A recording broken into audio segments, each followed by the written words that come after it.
Hi hello. ഇത് ഞാൻ കേരച്ചൂരയായിട്ട് വന്നു കേട്ടോ.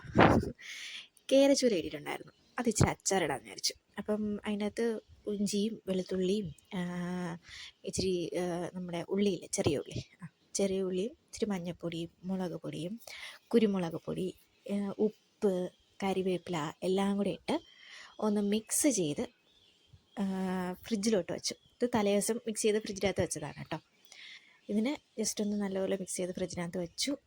പിറ്റേന്ന് ഇതെടുത്തിട്ട് ഇത് നമ്മൾ അച്ചാറിടാനായിട്ട് പോവുക. അപ്പം പാൻ ചൂടായതിന് ശേഷം ആവശ്യത്തിന് നല്ലെണ്ണയാണ് കേട്ടോ ഞാൻ എടുത്തത്. നല്ലെണ്ണ ഒഴിച്ചിട്ട് നല്ലപോലെ ചൂടാവുന്ന സമയത്ത് നല്ല ചൂടായി വരും കേട്ടോ. നല്ല ചൂടായതിന് ശേഷം മാത്രമേ ഈ മീൻ പൊരിക്കാനായിട്ട് ഇടാവൂ. അപ്പം മീൻ ചെറിയ കഷ്ണങ്ങളായിട്ട് അരിഞ്ഞെടുത്തതാണ്. നല്ലപോലെ മുരിച്ചെടുക്കുകയാണ്. ഇതിപ്പം നല്ലെണ്ണ ആയതുകൊണ്ടായിരിക്കും നല്ലപോലെ ഇതായിട്ട് വരുന്നത്, പതഞ്ഞു വരുന്നുണ്ട്. ചൂടായ എണ്ണയിലേക്ക് 1 ടീസ്പൂൺ കടുകിട്ടു. കടുകിട്ട് പൊട്ടിയ സമയം കൊണ്ട് നമ്മൾ എരിവിനാവശ്യത്തിന് മുളക് പൊടി, പിന്നെ കായപ്പൊടി, ഇഞ്ചി വെളുത്തുള്ളി ചതച്ചതാണ് കേട്ടോ, പേസ്റ്റ് എടുക്കും.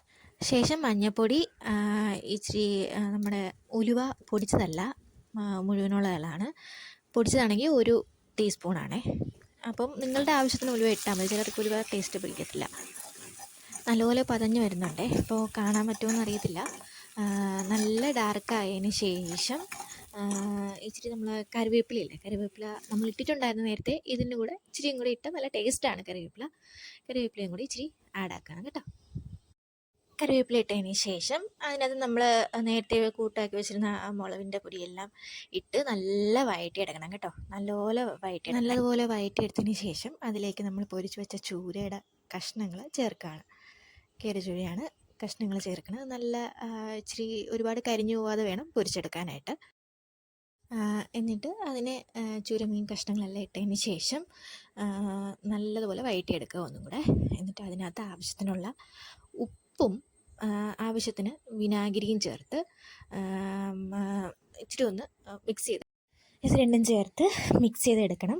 അപ്പോൾ നമ്മുടെ ചൂരമീൻ അച്ചാർ റെഡി ആയിട്ടുണ്ട്. ഇഷ്ടപ്പെട്ട വീഡിയോ ലൈക്ക് ചെയ്യുക, ഷെയർ ചെയ്യുക, സബ്സ്ക്രൈബ് ചെയ്യുക.